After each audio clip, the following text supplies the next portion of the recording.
જિલ્લામાં સસ્તા અનાજની દુકાનોનું પડતર માંગણીઓને મુદ્દે અંકલેશ્વર તાલુકા દુકાનદારોએ ભેગા થઈ અંકલેશ્વર મામલતદારને આવેદનપત્ર પાઠવ્યું હતું, જેમાં જણાવ્યા મુજબ ઓક્ટોબર 2024નો જથ્થો ઉપાડ, ચલણ, પેઇડ કે વિતરણની નહીં કરવા અંગે અંકલેશ્વર તાલુકાના દુકાનદારોએ તંત્રવાહકોને રજૂઆત કરીને આવેદનપત્ર જણાવ્યા મુજબ ગુજરાત રાજ્યના રેશન ડીલરો પડતર પ્રશ્નો અંગે રાજ્યના બંને એસોસિએશન તરફથી વારંવાર સરકારને લેખિત અને મૌખિક રજૂઆતો કરવામાં આવી, પરંતુ હજુ સુધી કોઈ યોગ્ય ઉકેલ નહીં આવતા દુકાનદારો અચોક્કસ મુદ્દતની હડતાળ પર ઉતરી ગયા છે। આ અંગે અંકલેશ્વર તાલુકાના પ્રમુખ વાવસિંહભાઈએ મીડિયા સાથે વાત કરતા જણાવ્યું હતું કે સરકાર 9/2/2024ના સુધારેલા પરિપત્રના ઉમેરેલા પૈકી શરત નંબર 7 જેથી રેશન ડીલરો ત્યાં બાયોમેટ્રિકથી વિતરણથી ટકાવારી 97% થાય છે તો 20,000 મિનિમમ કમિશનથી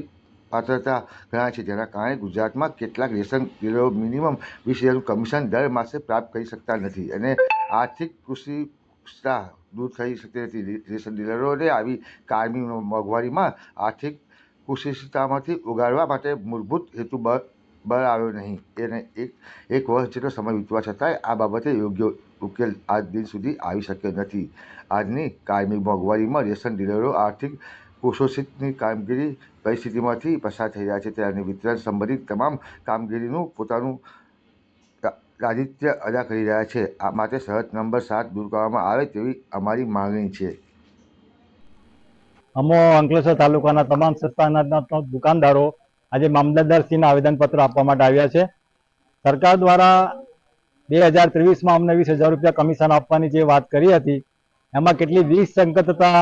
પરિપત્રમાં જાહેર થતા આજે 1 વર્ષ બાદ ફરી અમારે હડતાલ પર જવાનું આયોજન કર્યું છે અને આજે મામલતદાર સાહેબને આવેદનપત્ર આપીને અમે જણાવેલ છે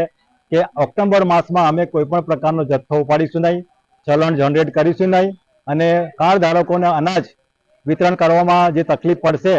અનાજ નહીં મળે એ માટે અમે સૌ દુકાનદાર દિલગીર છીએ, પરંતુ અમારી કેટલીક માંગણી સરકાર સ્વીકારે એવી સરકારને અમારી અપીલ છે। સરકારે જે 7 નંબરની શરત ઉપર જે 20,000 રૂપિયા કમિશન બાબત જે વિસંગતતા દાખલ કરી છે એની સામે અમારો સસ્તાના દુકાનદારનો વિરોધ છે અને તાત્કાલિક અસરથી આ 7 નંબરની શરત દૂર થાય એવી અમારી માંગણી છે। જય એપીએસ।